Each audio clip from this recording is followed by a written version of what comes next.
Let me ask you something about the camera you own. Maybe it's an old Canon 5D Mark II from 2008, or Nikon D700, which is also 16 years old. With good lighting and a good lens, do you believe the latest cameras could take a better quality portrait of your best friend? I'm not talking about autofocus, video stabilization, or any of the technologies that surround your sensor. Put your camera on a tripod in a well-lit photo studio with any new camera you wanted to compare to, and are you sure the photo you liked best would come from the latest model camera? I'm going to go into some informal history and physics to explain why the fundamental quality of digital cameras probably won't improve much in your lifetime. Why? Because film didn't improve much in mine, and it wasn't for lack of trying by Agfa, Kodak, Ilford, Fuji, etc.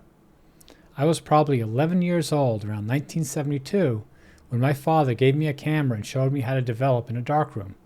I would shoot film until the early 2000s, so about 30 years after my first camera. In that whole time, I shot mostly Kodak, Plus X, Tri-X, Ektachrome, and Kodachrome. That was a sensor based on chemistry. In a sense, all my photography was shot on the same acetate sensor for 30 years. And consider this, Kodak produced Plus X from 1940 until 2011, around 70 years. The version of Plus X I shot on was introduced in 1954. In other words, I began my photography life on a film sensor that was already 20 years old. I believe digital camera sensors today have also reached their physical limit in sensitivity.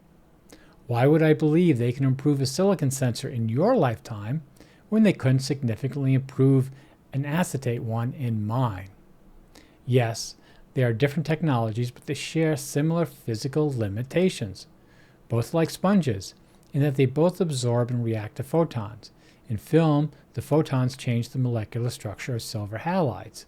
In a digital sensor, photons push electrons around in silicon with the help of some other chemicals.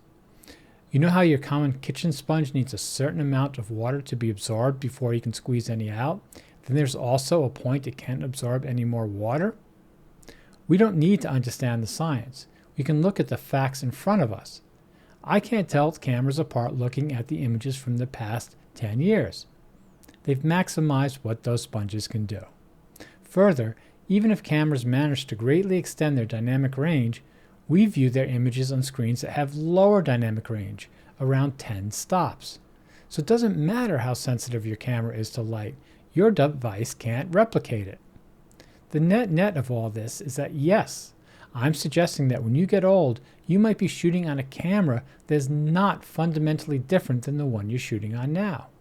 Yes, they can improve autofocus, stabilization, video, software processing, all that stuff.